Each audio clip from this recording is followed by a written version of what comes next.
بسم اللہ الرحمن الرحیم نحمده ونصلي على رسوله الكریم اما بعد بسم اللہ الرحمن الرحیم۔ عزیز طلباء، آج ہم کنز الدقائق حصہ دوم سبق نمبر 31 شروع کر رہے ہیں۔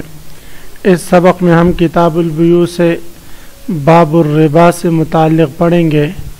اب تک ان عقود مالیہ کا بیان تھا کہ جو شرعاً جائز تھے اور ان معاملات کی کرنے کی شرعاً اجازت تھی اور ان میں منافع حاصل کرنا اور نفع کمانا وہ حلال تھا۔ اب یہاں سے ان معاملات کا بیان ہوگا کہ جو معاملات شرعاً حرام ہے اور اس میں نفع حاصل کرنا وہ شرعاً سود شمار ہوتا ہے۔ تو آج کے اس سبق میں انشاءاللہ ہم ربا کی تعریف اور ربا کی حرمت کی ثبوت سے متعلق اور حرمت کی جو علت ہے اس علت سے متعلق انشاءاللہ تفصیلاً پڑھتے ہیں۔ تو عزیز طلبہ، سب سے پہلے ہم ربا کی تعریف کرتے ہیں۔ تو ربا لغت میں زیادتی کو کہتے ہیں۔ اسے کہا جاتا ہے ربا یربو، ربا شیء کہ وہ چیز بڑھ گئی اور اس میں زیادتی آ گئی۔ قرآن میں بھی ہے فحزت وربت، تو یہاں پر وربت بھی بڑھنے کے معنی میں ہے اور زیادتی کے معنی میں ہے۔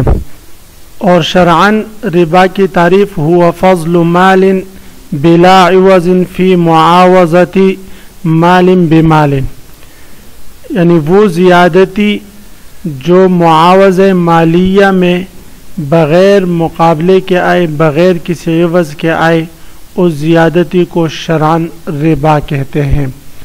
ربا کی حرمت کا ثبوت کتاب اللہ سے بھی ہے، جیسے قرآن میں اللہ رب العزت ارشاد فرماتے ہیں احل اللہ البیع وحرم الربا، اور اسی طرح سنت سے بھی ہے اور اسی طرح اجماع امت بھی ہے۔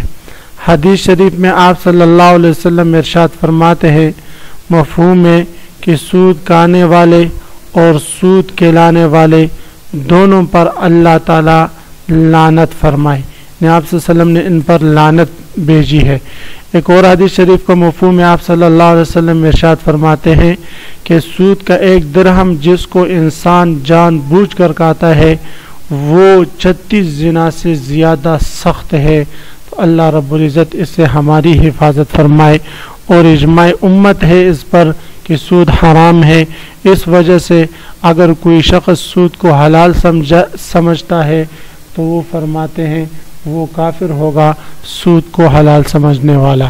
اب عزیز طلبہ، ایک بات یہ سمجھے کہ نفس ربا کی جو حرمت کا ثبوت ہے وہ تو کتاب اللہ، سنت اور اجماع سے ثابت ہے، لیکن آیت ربا بھی انتہائی مختصر ہے۔ احل اللہ البیع وحرم، اور آپ صلی اللہ علیہ وسلم کے ارشادات سے بھی ربا کی حرمت سے متعلق تفصیل ہمیں معلوم نہیں ہوتی۔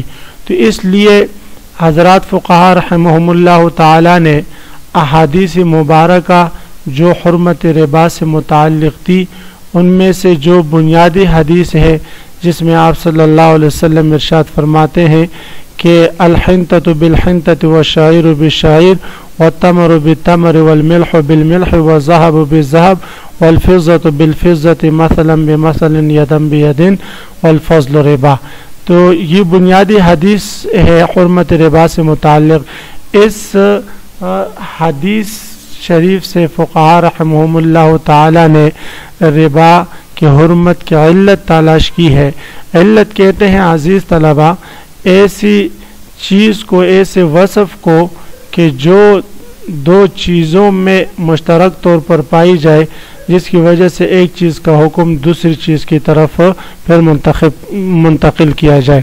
تو اس حدیث شریف میں حنطہ کا بیان ہے، شعیر جو کا بیان ہے، تمر کا بیان ہے، نمک کا بیان ہے، ذہب کا بیان ہے اور فضہ کا بیان ہے۔ اور حالانکہ اور بھی بہت ساری دنیا میں کئی چیزیں پائی جاتی ہے، تو اس لیے اصحاب ظواہر تو صرف انہی چیزوں کے ساتھ سود کو مختص کرتے ہوئے کہتے دیگر تمام اشیاء میں سودی معاملات کو کہتے جائز ہے، لیکن حضرات فقہاء رحمہم اللہ تعالی فرماتے ہیں کہ ربا صرف ان چیزوں کے ساتھ مختص نہیں بلکہ کے علاوہ اور بھی کئی چیزوں کے ساتھ ربا جو ہے وہ پایا جاتا ہے، اور ربا کا حکم تمام چیزوں میں ہے جہاں علت پائی جائے گی۔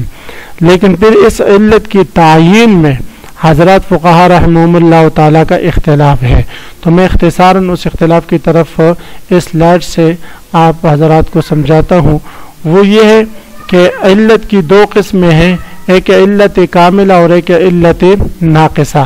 علت کاملہ وہ احناف رحمہ اللہ تعالیٰ کے ہاں قدر اور جنس ہے، اور علت ناقصہ احناف کے ہاں وہ قدر ہے بغیر جنس کے یا جنس ہے بغیر قدر کے۔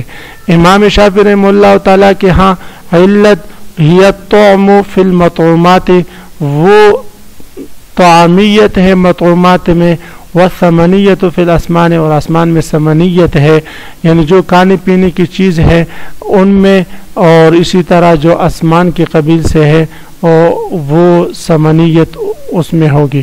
اور امام مالک رحمہ اللہ تعالیٰ کے ہاں علت ربا وہ الاقتیاد والادخار، وہ ذخیرہ اندوزی کی جانے والی چیزوں کا ہونا ہے جب ان کے جنس کے ساتھ ہو، صرف کھانے پینے کی چیزوں میں۔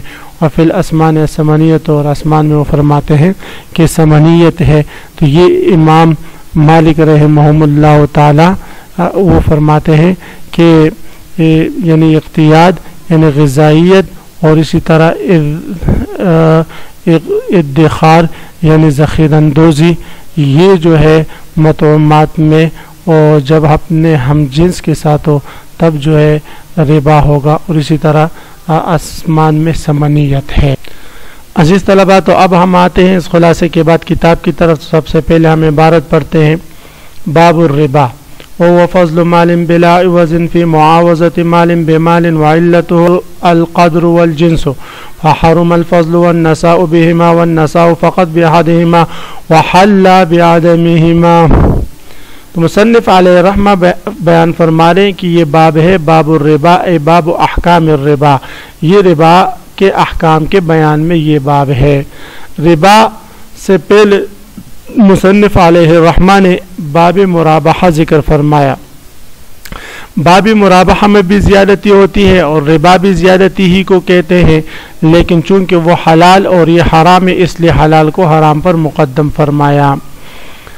ربا لغت میں جیسے میں نے بتایا خلاصے میں کہ زیادتی کو کہتے، اور اصطلاحی تعریف مصنف علیہ رحمہ ذکر فرما رہے ہوا فضل مال بلا عوض فی معاوضۃ مال بمال، فرماتے ربا وہ مال کی زیادتی کا نام ہے بلا عوض فی معاوضۃ مال بمال، جو معاوضہ مالیہ میں بغیر کسی عوض کے ہو۔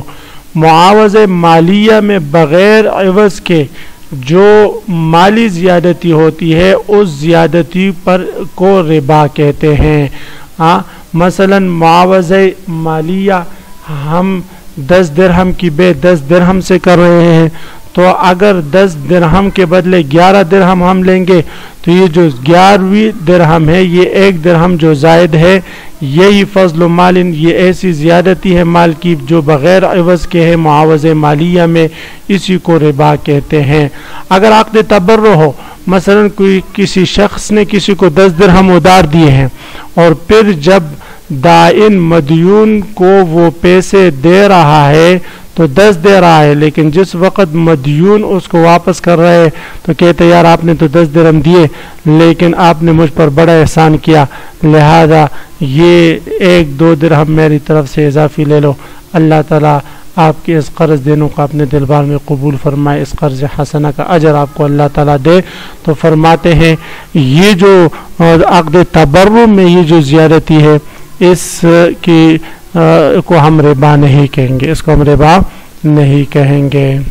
تو فرماتے وہ فضل مال بلا عوض ربا، وہ مالی زیادتی جو بغیر عوض کے ہو، فی معاوضۃ مال بمال، معاوضہ مالیہ میں، معاوضہ مالیہ میں بغیر عوض کے جو مالی زیادتی ہو اس کو ربا کہتے ہیں، اس کو کیا کہتے ہیں بھائی؟ ربا کہتے ہیں۔ تو عزیز طلبہ آج بس اتنا ہی کافی ہے کہ ہم نے ربا کی تعریف اور لغوی اصطلاحی معنی اور اس کے ساتھ ساتھ خلاصہ کے طور پر حرمت ربا کے ثبوت سے متعلق اور ربا حرمت ربا کے علت سے متعلق فقہا کا اختلاف پڑھا۔